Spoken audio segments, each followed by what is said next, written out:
Hello friends, நம்ம இன்றைக்கி இதை பற்றி பார்க்க போகிறோம்னா இலக்கிய வரப்போகிற எபிசோடில் என்ன இன்ட்ரெஸ்டிங்கான சுவாரஸ்யமான விஷயம் நடக்க போகுது தாங்க பார்க்க போகிறோம். வாங்க வீடியோக்குள்ளே போயிடலாம். நம்முடைய கௌதம் சார் பார்த்தீங்கன்னா இலக்கியா இவ்வளோ நேரம் யார்கிட்ட பேசிகிட்டு இருக்காங்க அப்படின்றத தெரிஞ்சுக்கிறதுக்காக பார்த்தீங்கன்னா லைட்டாக டோரை திறந்து பார்க்குறாங்க. அப்போவுமே யார்கிட்ட பேசுகிறாங்கன்றத தெரிஞ்சுக்கிறதுல நம்மளுடைய கௌதம் சார் அதுக்கப்புறம் பார்த்தீங்கன்னா சரி நம்ம எதுக்காக தயங்கி வெளியே நின்றுட்டு இருக்கணும், டேரெக்டாக உள்ளே போயிடலாமே அப்படின்ட்டு பார்த்தீங்கன்னா நம்முடைய கௌதம் சார் அந்த டோரை திறந்துக்கிட்டு உள்ளே போகிறாங்க. டோரை திறந்ததுன்னு பார்த்தீங்கன்னா நம்மளுடைய இலக்கியா திரும்பி பார்த்து பயங்கரமாக அதிர்ச்சி ஆகுறாங்க. ஐயோ கௌதம் உள்ளே வந்துட்டாரு, என்ன கேட்க போகிறாருன்னு தெரியலையே அப்படின்ற மாதிரி பார்த்தீங்கன்னா நம்முடைய இலக்கியாவோட முகத்தில் பதட்டம் இருக்குங்க. அதுக்கப்புறம் பார்த்தீங்கன்னா நம்முடைய ரேவதியை பார்க்குறாரு நம்முடைய கௌதம் சார். பார்த்தீங்கன்னா அதுக்கப்புறம் என்னம்மா நீங்கள் இங்கே இருக்கீங்க, என்னாச்சு உங்களுக்கு அப்படின்ற மாதிரி எல்லாம் நம்முடைய கௌதம் சார் கேட்குறாங்க.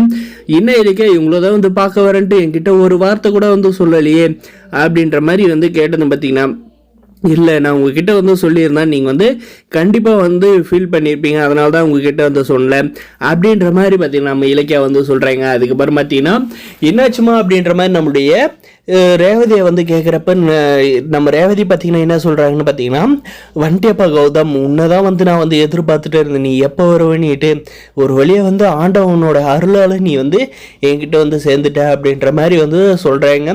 அதுக்கப்புறம் பார்த்தீங்கன்னா எனக்கு ஒன்றும் இல்லைப்பா, நான் உன்னை பார்த்ததே எனக்கு பொக்கிஷம், என் பையனை பார்த்துட்டேன் அப்படின்ற மாதிரி சொல்கிறாங்க. ஆனால் பார்த்தீங்கன்னா இதை கூட நம்மளுடைய கௌதம் சாரால் பொறிச்சிக்க முடியறது இல்லைங்க. அதுக்கப்புறம் பார்த்தீங்கன்னா நான் இப்படி தான் அதுக்காக நம்ம இலக்கிய சொல்கிறாங்க, இப்படி தான் அவங்களுக்கு பிளட் கேன்சர் இருக்குது, அவங்க வாழ்கிற ஒவ்வொரு நாளுமே எண்ணிக்கிட்டு இருக்காங்க, அதுவும் போக எந்த நேரத்தினாலையும் அவங்களுடைய உயிர் பறிப்போக வாய்ப்பு இருக்குது கௌதம் அப்படின்ற மாதிரி நம்ம இலக்கியா சொல்கிறாங்க. அதுக்கு பார்த்தீங்கன்னா ஏன் இலக்கியா என்கிட்ட இவ்வளோ பெரிய விஷயத்த மறைச்ச, ரேவதி அம்மா இந்த ஊரில் தான் இருக்காங்கன்னு சொல்லியிருந்தேன்னா கண்டிப்பாக அவங்கள நம்ம கூடயே வச்சு அவங்களுக்கு எந்த ஒரு நோயினுடைய அண்டாத நம்ம பார்த்துட்டு இருந்துக்கலாம்.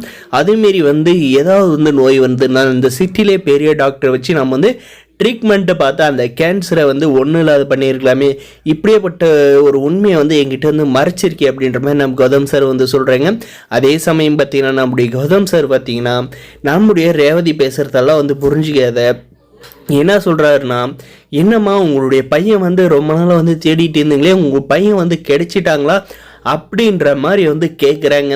இதை கேட்ட நம்முடைய இலக்கியாவுக்கு இன்னும் ஒரு ஷாக் ஆகுதுங்க. அதுக்கப்புறம் பார்த்தீங்கன்னா நம்முடைய ரேவதியும் பார்த்தீங்கன்னா கௌதம் நீ வந்ததே போதும் அப்படின்ற மாதிரி எல்லாம் பேசிக்கிட்டு இருக்காங்க.